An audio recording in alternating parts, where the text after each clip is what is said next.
Listen, I'm going to tell you a story about secrets, not the little ones you keep from acquaintances, but the deep kind, the kind that lives in your bones, the kind that, if revealed, would make the one person destined for you look at you not with love, but with the cold, hard eyes of an executioner. You think you know pain. You think you know what it means to crave someone so badly your chest aches, while knowing that touching them would mean your death? Then let me introduce you to Seraphina, and let me introduce you to Xander. If you are ready for a story that will rip your heart out, stomp on it, and maybe, just maybe, sew it back together, then hit that subscribe button right now, like this video, and share it with someone who needs to feel something real today. We are in this together. Now, turn off your lights, get comfortable, because this is where it begins. The night my alpha mate found my secret, everything changed. Part 1. The scent of forbidden things. The moment his eyes landed on me, I knew two things with absolute certainty. He was my fated mate, and he was going to kill me. You have to understand how our world works. It isn't like the human world, where you can fall in love with whoever you want. We have laws, ancient laws written in blood and enforced by teeth. At the top sits the alpha, but above even him sits the Lycan king. Xander is both. He rules the largest territory in centuries. His pack is an army. His word, that's the difference between life and death. When the king enters a room, you bow your head. You don't look him in the eye. You don't breathe too loud.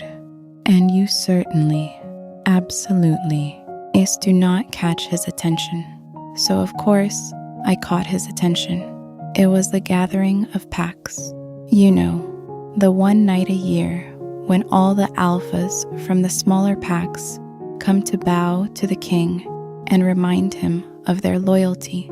My father, Alpha of the Moonshadow Pack, brought me along, not because I was important, because my mother was sick and someone had to pour the wine and look pretty. I wore a dark blue dress, my mother's dress. It was the only nice thing I owned. The great hall was packed, hundreds of wolves. The firelight flickered off the stone walls. The smell of roasted meat and ale filled the air. And in the center of it all, on a throne made of dark wood and wolf pelts, sat Xander. I had heard stories about him. Of course, every wolf had. They said he was the strongest Lycan in 1,000 years. They said he had never lost a fight. They said he had rejected his first mate, a beautiful beta female from the Northern Territory, because she bored him, because he wanted someone who could challenge him. They said he was cold, cruel, that he didn't have a heart, just a void where one should be. I believed them, until I saw him. He wasn't just handsome. That word is too small. He was devastating. Dark hair that fell just past his ears, jaw sharp enough to cut glass, eyes the color of molten gold, and a body that spoke of pure, lethal power. He wore a simple black tunic, but on him it looked like armor. I tried to be invisible. I really did. I kept my head down. I filled cups. I moved along the edges of the room. But fate, as you know, is a cruel mistress. I was walking past the high table, carrying a pitcher of wine, when one of his guards, a massive wolf named Darius, stepped back suddenly. He didn't see me. I collided with him. The pitcher flew from my hands. Time slowed down. I watched that pitcher arc through the air, watched the dark red wine spill out in a beautiful, terrible arc, and then I watched it land directly in Xander's lap. The hall went silent. You could have heard a pin drop. No, you could have heard a pin think about dropping. I stood there, frozen. My heart stopped beating. I was sure of it, because every wolf in that room knew what happened next. You don't spill wine on the king. You don't embarrass the king. The last wolf who did something like that was flayed alive, and his hide was used as a rug. Darius grabbed my arm. His grip was iron. You dare? Stop. Xander's voice cut through the room like a blade. It was deep, rough. It vibrated somewhere in my chest. Darius froze. Everyone froze. Xander stood up. The wine dripped from his trousers onto the floor, but he didn't look down. He looked at me, and when his eyes met mine, I felt it, the bond. It hit me like a physical force, like lightning striking my chest, like something deep inside me, something I didn't even know existed, woke up and screamed his name. Mate, my wolf, the part of me that was wild and ancient and true, surged forward. She wanted out. She wanted to run to him. She wanted to submit, to bare her throat, to claim him. But I held her back because I knew what he would sense if he got too close. I knew what my wolf would reveal. You see, my wolf isn't normal.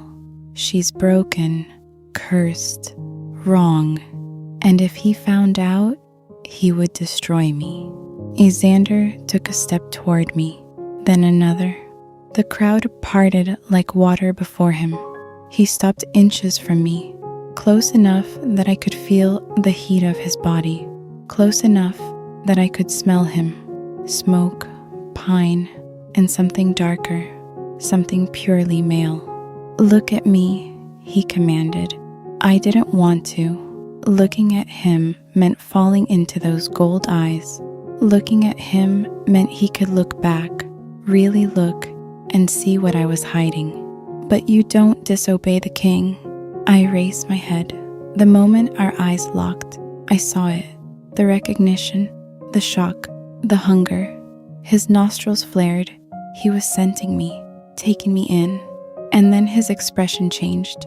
Confusion, doubt, suspicion. Because my scent was wrong. I knew it was wrong. It didn't smell like a normal wolf. It smelled like something else. Something that shouldn't exist. What are you? He whispered. Just to me. Just for my ears. I couldn't answer. My throat was closed. My heart was pounding so hard, I thought it would crack a rib. He reached out, slowly, deliberately. His fingers touched my chin. The contact sent fire through my veins. Electric, intoxicating, terrifying. You feel it, he said. It wasn't a question. The bond. I nodded. A tiny movement. I couldn't lie to him.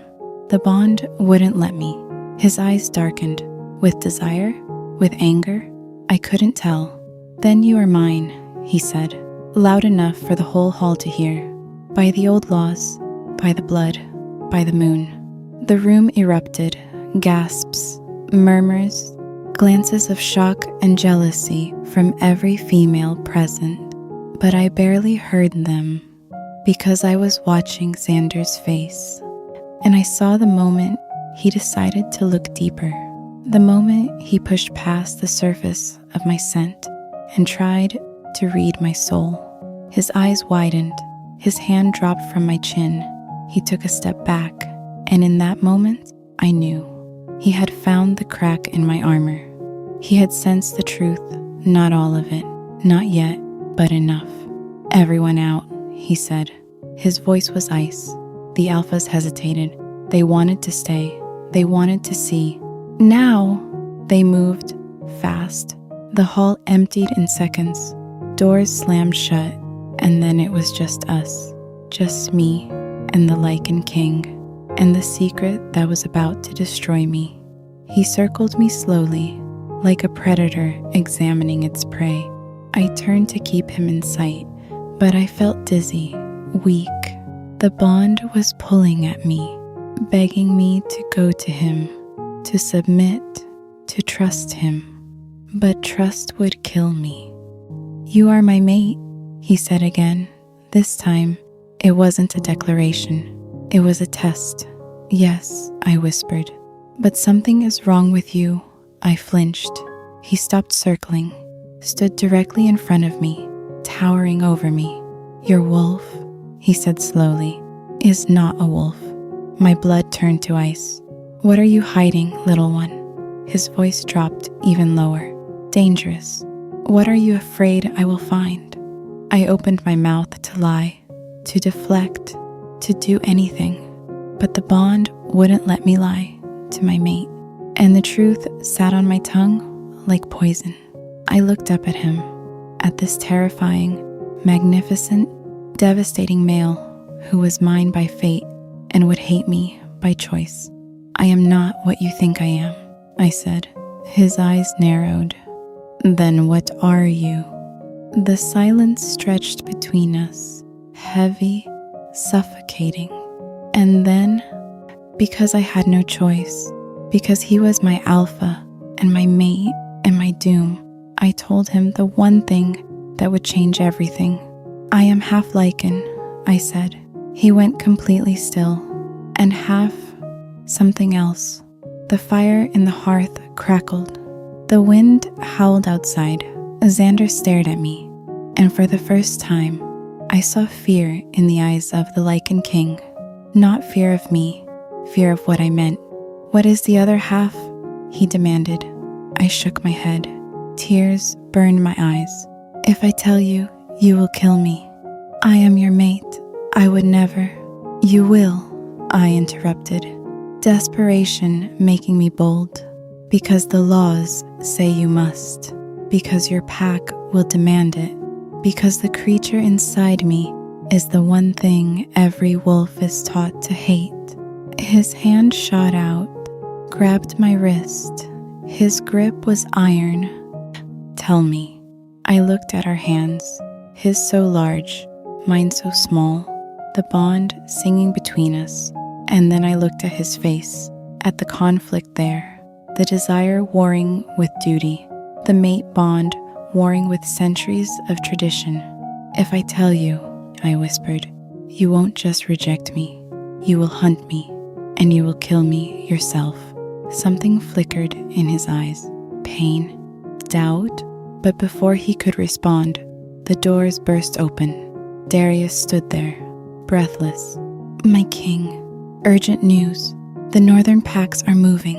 They've crossed the border. It's an attack." Xander didn't move, didn't look away from me. "Leave us," he said. "My king, we need—" I said, "Leave." Darius retreated.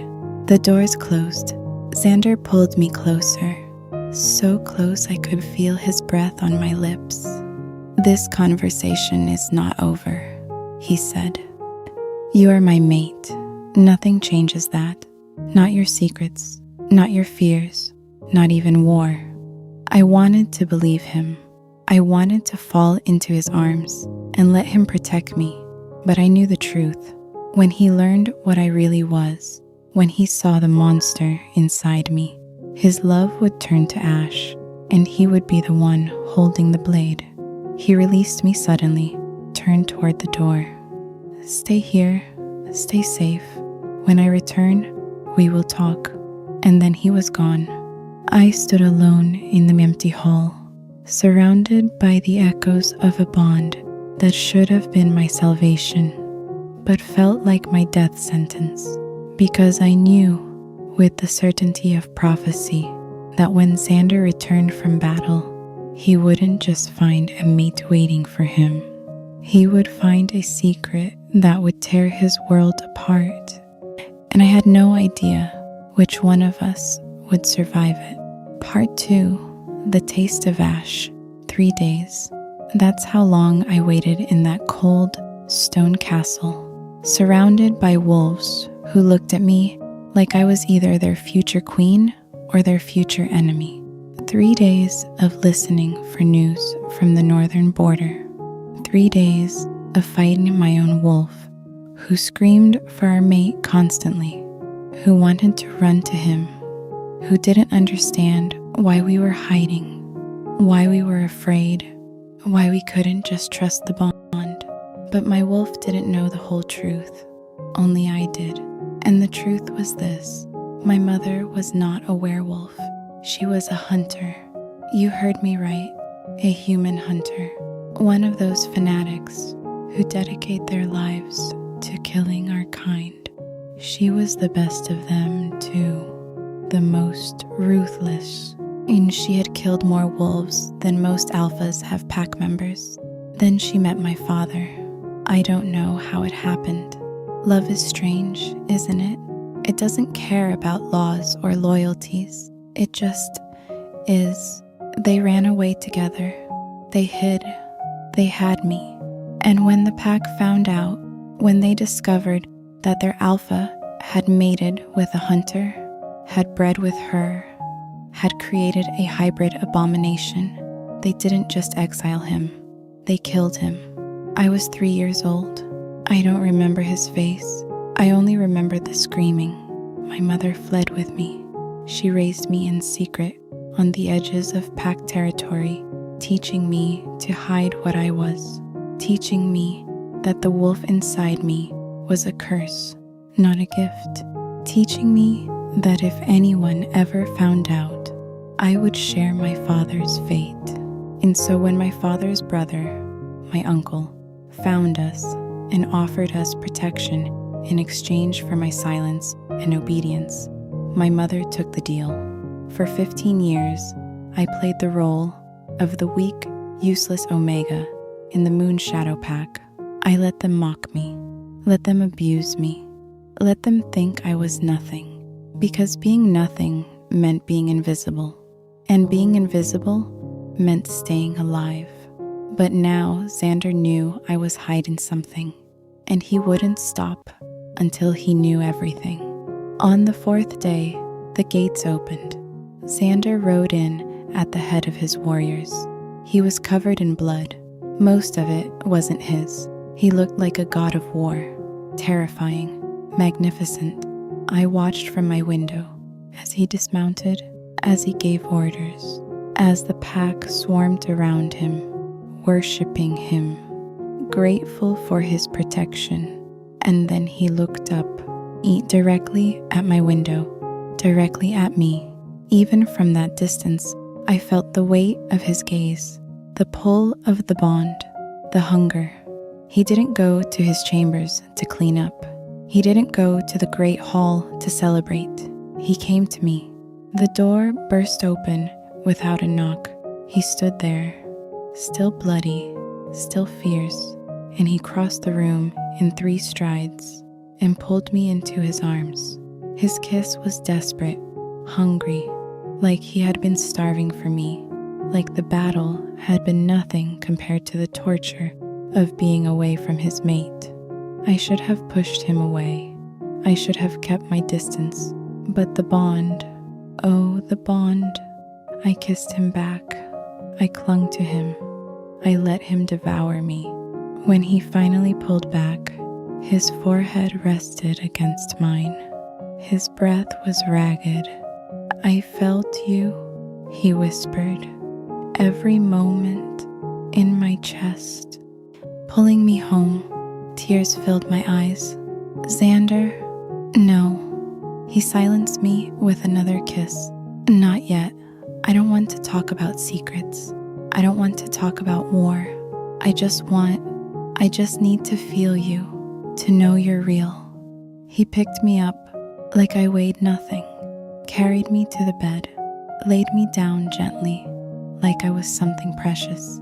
And for one perfect, terrible hour, I let myself pretend that I was just a normal wolf, pretend that he was just a normal alpha, pretend that we could have a normal future.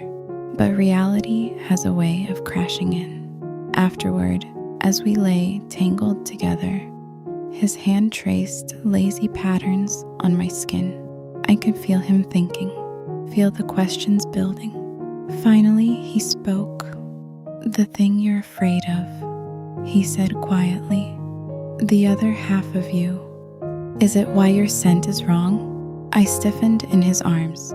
He felt it. Of course he felt it. "Tell me," he said, not a command, a plea.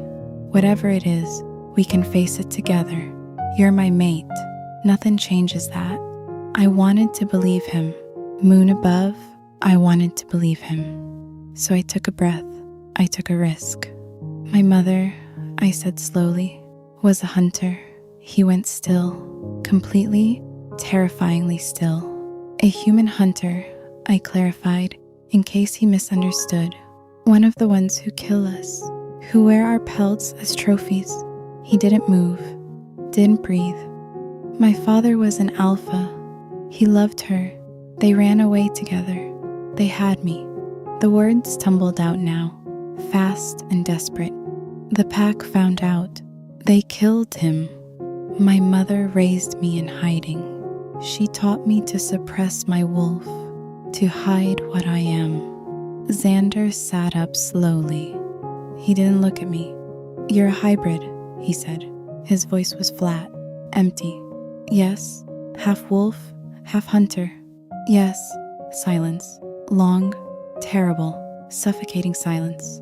I reached for him. "Xander." He flinched away from my touch.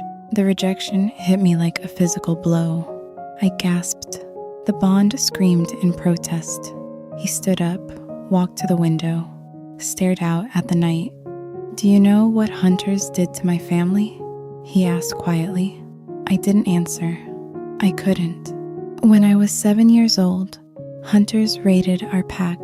They killed my mother, my father, my little sister. His voice cracked, just slightly. "They didn't just kill them, Serafina. They tortured them.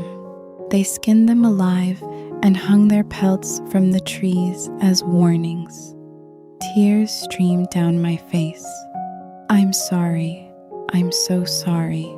"Your mother," he continued, and still not looking at me, "might have been one of them, might have held the blade that flayed my sister." "She wasn't," I said desperately. "She left that life. She gave it up for my father. But she killed before." He turned now. His eyes were gold fire. "She killed our kind. She enjoyed it. It's in her blood, and it's in yours." I shook my head. "I've never hurt anyone. I've never..." "It doesn't matter." His voice was cold now, the cold of deep space, the cold of the grave. "The laws are clear. Hybrids are abominations. They cannot be trusted. They cannot be allowed to live among us." I felt my heart crack, felt the bond tearing. "You said nothing changes that I'm your mate," I whispered. "You said we would face it together." Pain flickered across his face, real pain, but he shoved it down. I was wrong. 3 words. That's all it took. 3 words, and my world ended. I stood up on shaking legs. I pulled my dress over my body. I walked toward the door. "Where are you going?" His voice was rough. "Away," I said, "before you decide to follow the laws and kill me yourself." I reached for the door handle. "Serafina, wait." But I didn't wait. I ran, down the corridors, through the halls, out into the night. I ran until my lungs burned, until my legs gave out, until I collapsed in the forest, sobbing, alone, broken. The bond was still there, still pulling, still screaming for him. But I couldn't go back, because going back meant watching him choose duty over love, watching him become the executioner he was raised to be. I lay in the dirt and leaves, staring up at the moon, and I made a choice. If he wouldn't accept what I was, then I would disappear. I would go so far away that the bond would fade, that the pain would stop. I would become nothing, just like I always had been. But as I struggled to my feet, as I prepared to run again, a howl split the night. Not just any howl, his howl. And in it, I heard something that made no sense. Not anger, not rejection, Grief, pure, raw, devastating grief. The Lycan King was mourning, and I had no idea if he was mourning the loss of his mate or the loss of the man he thought he was. I stood there, frozen, listening to that howl echo through the trees, and I realized something terrifying. The bond wasn't just pulling me to him, it was pulling him to me, and neither of us was strong enough to break it. Part 3. The Weight of Blood. I ran for 3 days. 3 days of hiding in the shadows of the forest. 3 days of eating berries and drinking from streams. 3 days of feeling that bond stretch thinner and thinner, like a rubber band about to snap. But it never snapped. It just ached. On the 4th night, I found a cave, small, hidden behind a waterfall, safe. I curled up in the back, wrapped my arms around my knees, and let the exhaustion take me. I dreamed of him, of his hands on my skin, of his voice in my ear, of the way he looked at me before I told him the truth, like I was the most precious thing in the world. I woke up crying, and I wasn't alone. He stood at the entrance of the cave, silhouetted against the moonlight, watching me. I scrambled backward, pressing myself against the stone wall. "How did you find me?" He didn't move. He didn't speak for a long moment. Then, the bond, his voice was hoarse, raw. "It leads me to you. It will always lead me to you." "Then leave," I begged. "Please, just leave me alone." "I can't." He stepped into the cave. The firelight from his torch flickered across his face. He looked terrible. Dark circles under his eyes, stubble on his jaw, clothes wrinkled and dirty. He had been running too. "I've been thinking," he said slowly, "about what you told me, about the laws, about my family." I didn't respond, just watched him, waiting. "My whole life," he continued, "I've believed what I was taught, that hunters are evil, that hybrids are abominations, that blood determines worth." He stopped, looked at me, really looked.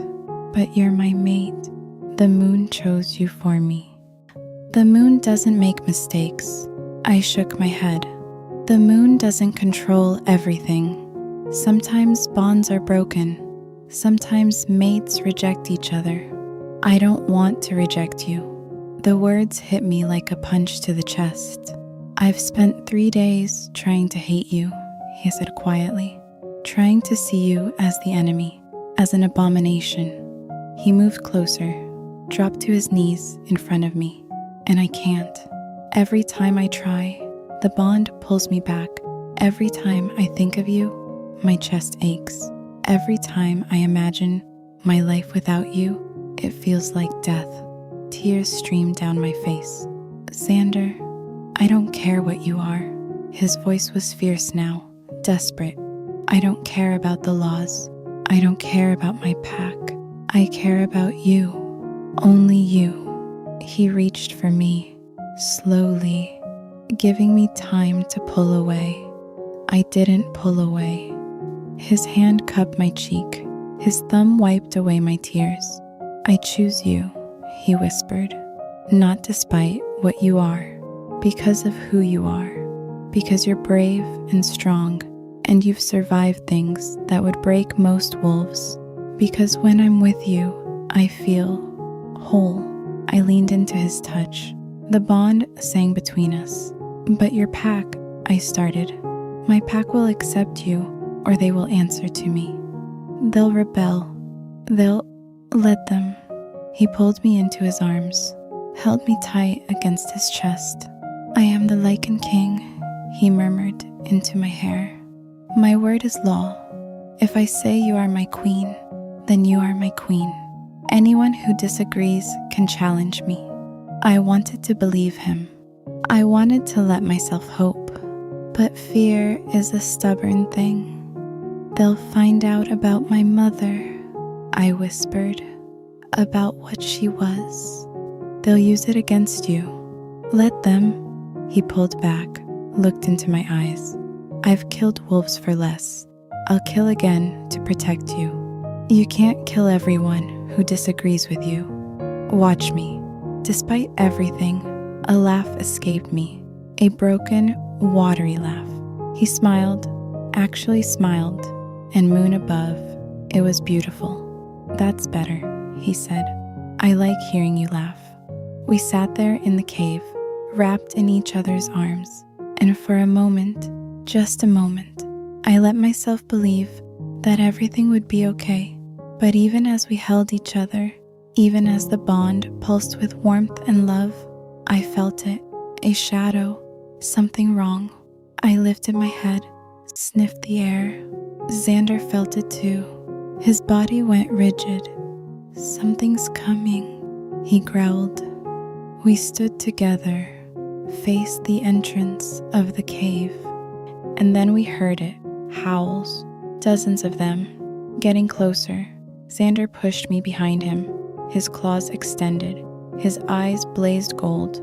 Stay behind me, he commanded. No matter what happens. The howls grew louder, closer, and then they appeared. Wolves, so many wolves, surrounding the cave, blocking every exit. At their head stood a figure I recognized. Darius, Xander's most trusted warrior. Xander, Darius's voice was cold, formal. The council has convened. They've made a decision. Xander's growl rumbled through the cave. You dare bring wolves against your king? We dare to protect our kind. Darius's eyes moved to me, filled with disgust. The hybrid must die, and you have proven yourself unworthy to lead. Xander laughed. A dark, dangerous sound. Unworthy? I've led this pack for a decade. I've won every war. You've put an abomination above your people. Darius stepped forward. The council has voted. You are no longer king. The words hung in the air. Xander went very still. I am king by blood and by right, he said quietly. You cannot vote that away. We can when you betray everything we stand for. Darius signaled to the wolves around him. Kill the hybrid. Take the former king alive. The wolves surged forward. Xander moved. I had seen him fight before, at the border, against the northern packs, but that was nothing compared to this. He was fury incarnate, teeth and claws, and pure, savage power. Wolves flew through the air, blood sprayed, bones cracked, but there were too many. For every wolf he killed, 2 more took its place. I wanted to help. I wanted to fight beside him. But my wolf was weak, suppressed for so long that she barely existed. I was useless, a liability. Darius grabbed me from behind, his arm around my throat. Xander, he turned, saw me in Darius's grip, saw the blade at my throat. The fight stopped. Every wolf froze. Let her go, Xander snarled. His voice was barely human. Let her go, and I'll let you live. Darius laughed. You're in no position to make threats, boy. Drop your guard, submit, or she dies.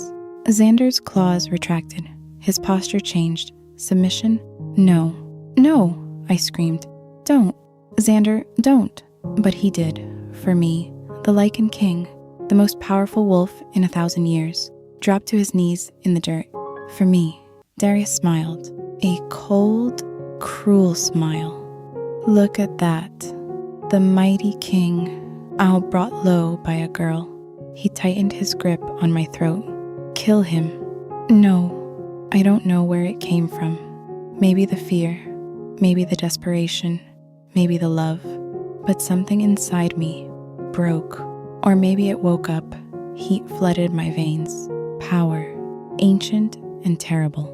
My bones cracked, reshaped, my vision sharpened, my teeth lengthened, and for the first time in my life, I shifted. but not into a wolf, into something else. Something that hadn't been seen in 1,000 years. Something that made every wolf in that clearing freeze in terror. Darius's arm fell away from my throat. He stumbled backward, eyes wide with horror. What are you?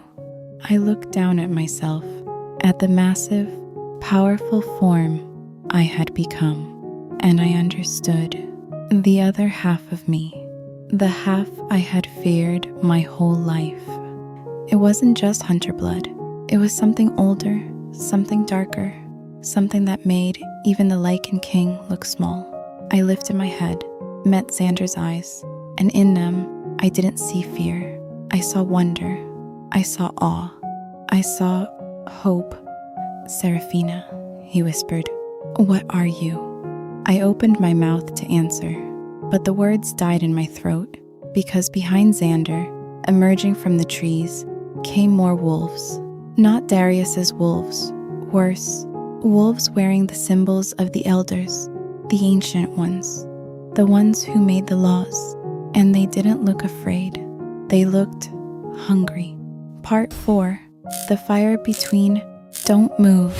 Xander's voice cut through my shock. He was on his feet now, positioned between me and the approaching elders.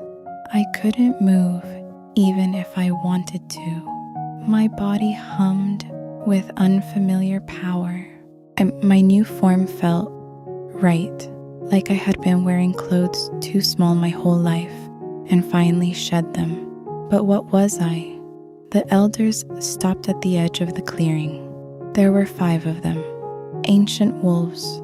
Their fur was gray, their eyes milky with age, but their presence was crushing.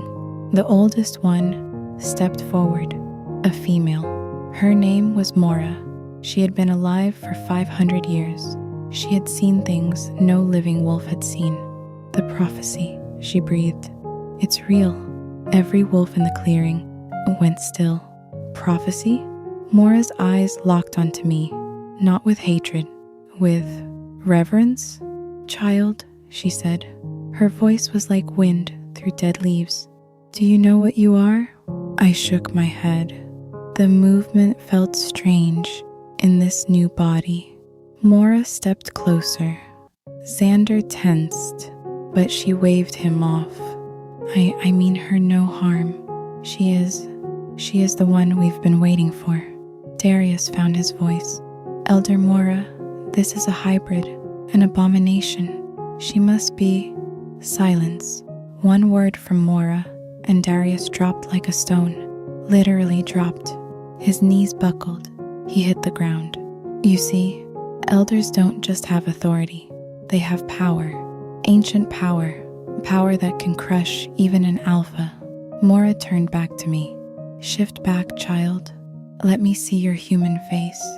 I wanted to obey, but I didn't know how. Breathe, Mora said gently. Feel your center, the place where both halves meet. Then just let go. I tried. I closed my eyes.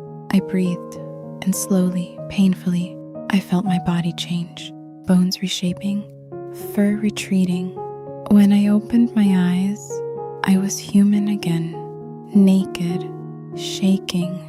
Xander was there instantly, and wrapping me in his cloak, pulling me against his chest.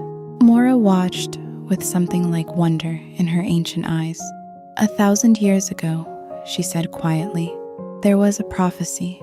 It spoke of a child born of 2 worlds, wolf and other, a child who would bridge the gap between our kind and the ones we fear, a child who would bring either salvation or destruction.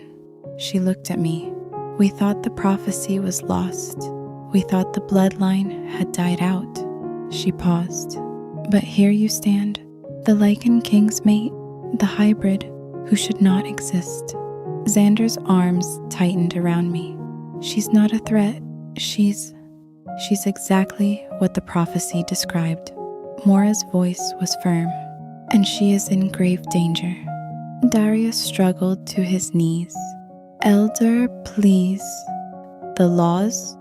The laws were written by wolves who feared what they didn't understand. Mora cut him off.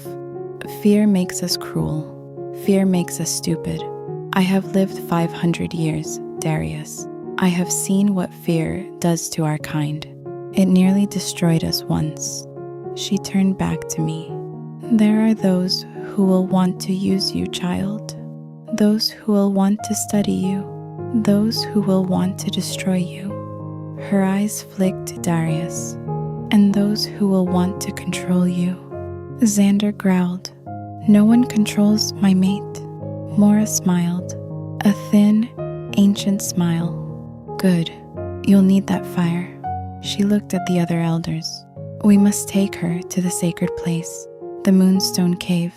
There, we can learn the truth of what she is. Xander shook his head. No, I'm not letting her out of my sight. You won't have to, young king. Mora's voice softened. You are her mate. Your place is beside her. She paused. But you should know, the journey will be dangerous. Those who don't want the prophecy fulfilled will try to stop us. As if on cue, a howl echoed in the distance. Then another, then dozens. Darius's eyes widened. Those are rogue howls, but that's impossible. The rogues were destroyed years ago. Mora's face hardened. Not destroyed, hidden, waiting. She looked at me. Waiting for you. I didn't understand. Why would rogues want me? Because if the prophecy is true, you are the key to either uniting our kind or destroying us. The rogues have always wanted destruction. They'll kill you to prevent unity. She turned to Xander. We must move. Now. Xander lifted me in his arms. I was too weak to walk, too overwhelmed to think. The elders formed a circle around us. Their ancient power hummed in the air. Darius and his wolves hesitated. They wanted to stop us, but they couldn't. The elders' power held them back. We moved through the forest, fast, silent. Behind us, the rogue howls grew louder, closer. Xander ran with me in his arms. His heart pounded against my cheek. His breath came in controlled bursts. I won't let them take you, he murmured. I won't let anyone take you. I wanted to respond, to tell him I loved him, to thank him for choosing me. But exhaustion was pulling me under. The last thing I saw before darkness took me was Xander's face, fierce, determined, terrified. I woke in a cave of crystal. Moonlight streamed through openings in the ceiling and refracting off thousands of gemstones embedded in the walls. The effect was breathtaking, like being inside a star. And in the center of the cave, floating above a pool of silver water, was a stone, the Moonstone. It pulsed with soft light, calling to me. Touch it, Mora said from behind me, and learn the truth of what you are. I looked at Xander. He nodded, trusting. I walked toward the stone. My hand reached out. The moment my fingers touched its surface, the world exploded into light, and I saw everything. The origin of my kind. The war that split the supernatural world. The secret that had been buried for 1,000 years. The secret that would change everything. I saw my true father, and he wasn't who I thought he was. I stumbled backward, gasping. Tears streamed down my face. Xander caught me. What did you see? I looked up at him, at my mate, at the king who had chosen me over everything. And I told him the truth that would either save us both or doom us forever. The prophecy isn't about uniting wolves, I whispered. It's about uniting wolves and something else, something that's been hiding for 1,000 years. What? I took a breath. Vampires. The word hung in the air like smoke, Behind me, Mora gasped, and in the distance, the rogue howls turned to screams. Because they knew. They all knew. The war wasn't over. It was just beginning. Part 5. The blood that binds. That's impossible. Xander's voice was flat, disbelieving. I understood. Vampires were the enemy. The ancient enemy. The one our kind had been fighting since before recorded history. But the vision from the moonstone didn't lie. My father, I said slowly, wasn't just a wolf. He was a hybrid too. Wolf and vampire, the first of his kind. Mora stepped forward. Her ancient face was pale. The blood war, 1,000 years ago, there was a union between a wolf alpha and a vampire queen. They believed they could create peace, create a new race that would bridge the gap. What happened? Xander asked. They were betrayed. Mora's voice was heavy with grief. By both sides, wolves who feared contamination, vampires who feared dilution. They were hunted, killed. Their child was hidden. She looked at me. That child was your ancestor. I felt dizzy. So I'm not just half wolf, half hunter. I'm half vampire, Mora finished. The hunter blood diluted the vampire line, made it dormant, but it was always there, waiting. Xander's arms tightened around me. Does this change anything? I looked at him, at this man who had already accepted one impossible truth about me. It changes everything, Mora said before I could answer. If the vampire clans learn of her existence, they will either worship her as a savior or destroy her as a threat. If the wolves learn, they will see her as the ultimate abomination. And the rogues, she paused. The rogues are led by someone who knows the prophecy, someone who has been waiting for this moment. Who? Xander demanded. Mora's eyes met mine. Your mother's brother, your uncle, the hunter who betrayed your parents to the pack. The world tilted.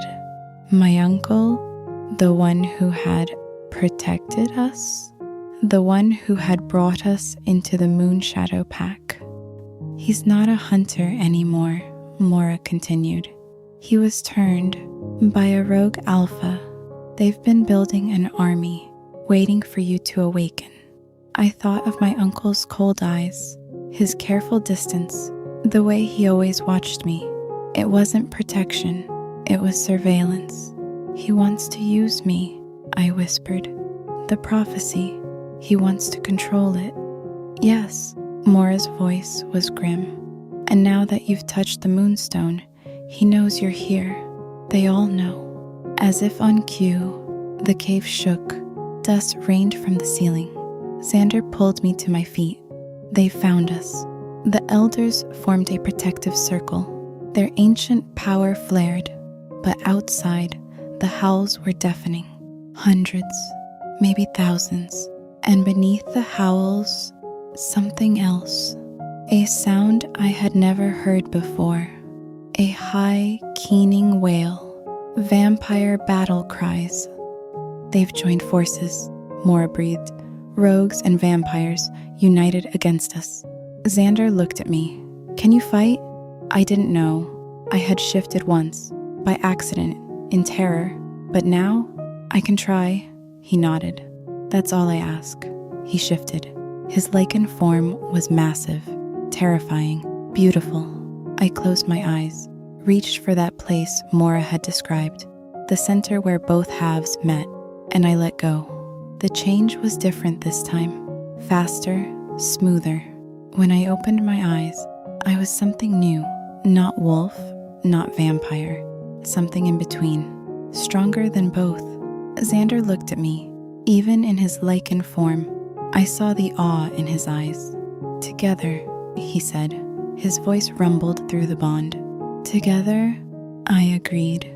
We burst from the cave.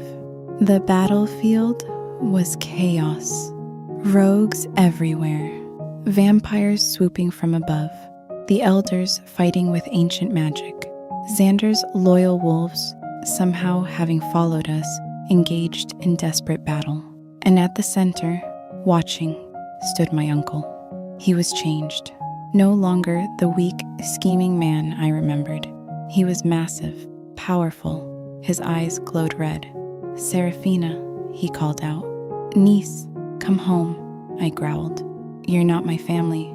I'm the only family you have left." He smiled, a cruel smile. "Your mother is dead, girl, killed by the very wolves you protect. I found her body myself. Pain lanced through me, my mother, dead, but I couldn't stop, couldn't grieve, not now." "You want to use me?" I accused. "Use you? No." He stepped closer. "I want to free you, free our kind. The wolves have oppressed us for too long, hunters and wolves, locked in eternal war. But you can end it. You can unite the vampire clans and the rogue wolves. We can destroy them all." "You're insane." "Am I?" He spread his arms. "Look around you. Wolves killing wolves. Vampires killing wolves. Everyone killing everyone. The only way to end the war is to win it, completely. And with your power, we can." Xander stepped in front of me. "She's not going anywhere with you." My uncle laughed. "Little king, so brave, so stupid." He snapped his fingers. Darius appeared beside him. "Traitor." "You see," my uncle said, "even your most trusted warriors know which side will win. Join us, Seraphina, or watch everyone you love die." I looked at Xander, at the bond pulsing between us. Then I looked at the battlefield, at the death, the destruction, and I made a choice. No. My uncle's smile faded. What? I said no. I stepped forward. "You're wrong about me. You're wrong about everything. I'm not a weapon. I'm not a prophecy. I'm just me, half wolf, half vampire, all survivor. And I choose love. I choose Xander. I choose peace." My uncle's face twisted with rage. "Then you choose death." He attacked, fast, so fast, but I was faster. The vampire in me moved before I thought, dodged his strike, countered with my own. We fought, hunter techniques mixed with wolf strength, mixed with vampire speed. He was strong, experienced, but I had something he didn't, the bond. Every time I stumbled, Xander's strength flowed through me. Every time I faltered, his love pushed me forward. We fought for what felt like hours, and finally, I saw my opening. I drove my hand through his chest. He looked down, shocked, disbelieving. "You," he gasped. "You can't." "I can," I said quietly, "and I choose differently." He fell. The battle stopped. Every rogue, every vampire, every wolf, all frozen, watching.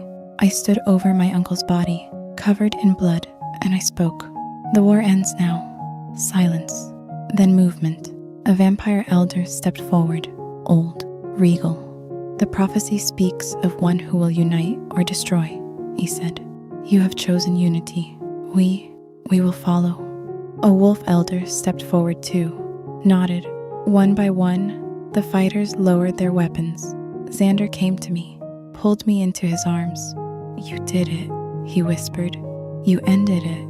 I looked at him, at my mate, at my future. "We ended it," I corrected. "Together." He kissed me, right there, in the middle of the battlefield, each surrounded by enemies who were no longer enemies. And for the first time in my life, I felt whole. But even as we kissed, even as hope bloomed in my chest, I felt it, a presence, watching, something darker than my uncle, older than the elders, something that wasn't done with the prophecy yet. I pulled back, looked toward the trees. Nothing moved, but I knew this wasn't the end. It was just the beginning. Part 6. The Queen of Two Worlds. 1 month later, I stood on the balcony of the castle and watched the sunrise. So much had changed. The pack had accepted me, not easily, not without conflict, but Xander's will was absolute, and the elders' support was unwavering. The vampire clans had sent emissaries. Diplomatic relations had begun. For the first time in 1,000 years, wolves and vampires were talking instead of killing. My mother's body had been found and given a proper burial. I mourned her, but I also understood her. She had given up everything for love, just like I would. And me, I was still learning what I was, training with the elders, training with the vampire masters, discovering powers I never knew existed. But the most important thing I discovered was this: love doesn't care about blood. Love doesn't care about laws. Love doesn't care about prophecy. Love just is. Xander found me on the balcony, wrapped his arms around me from behind. "You're thinking too hard," he murmured against my hair. "I'm always thinking too hard." He turned me to face him, looked into my eyes. "Are you happy?" I considered the question, really considered it. Was I happy? And my life was chaos. Danger lurked everywhere. The dark presence I'd felt after the battle hadn't shown itself again, but I knew it was waiting, watching. But I had Xander. I had a pack. I had purpose. "Yes," I said. "I'm happy." He smiled. That rare, beautiful smile. "Good, because I have something for you." He reached into his pocket, pulled out a box. My heart stopped. "Xander, open it." My hands shook as I lifted the lid. Inside was a ring, not diamond, something else. A stone that shimmered with inner light. "Moonstone," he said quietly. "From the cave where you learned the truth. The elders blessed it. It's a mating bond ring. The first one given in 1,000 years." Tears filled my eyes. "Xander, I don't know what to say." "Say yes." He dropped to one knee. "I know we're already bonded by fate. I know the moon chose us, but I want to choose you too, every day, for the rest of our lives."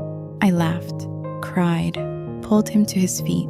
Yes, 1,000 times. Yes, he slipped the ring on my finger. It felt right, perfect. We kissed as the sun rose over the territory, and for one perfect moment, the world was exactly as it should be. But even as we kissed, even as joy flooded my heart, I felt it again. That presence, watching. I pulled back, looked toward the forest. Nothing. But Xander felt it too. I saw it in his eyes. "It's not over," he said quietly. "I know." He pulled me close. "But whatever comes, we face it together." "Together," I agreed. The sun rose higher. The castle woke behind us. Life went on. And somewhere in the shadows, something waited. But that's a story for another time. For now, this moment was enough. This love was enough. And for the first time in my life, I believed that happy endings were possible. Even for girls like me. Even for a hybrid who should never have existed. Even for the Queen of Two Worlds. So friend, what did we learn from Seraphina and Xander? We learned that blood doesn't define you. Your past doesn't define you. What defines you is choice. Every single day, you choose who you want to be. Seraphina could have been a weapon, could have been a victim, could have been nothing. Instead, she chose to be someone. She chose love over fear, unity over division, hope over despair. And that's the real message here. Not that werewolves and vampires can fall in love. Not that prophecies come true. But that you, right now, reading this story, have the same power.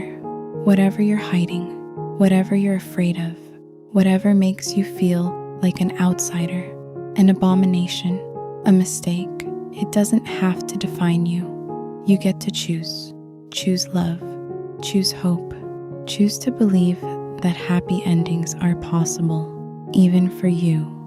Now, if this story moved you, if it made you feel something real, then you need to do 3 things right now.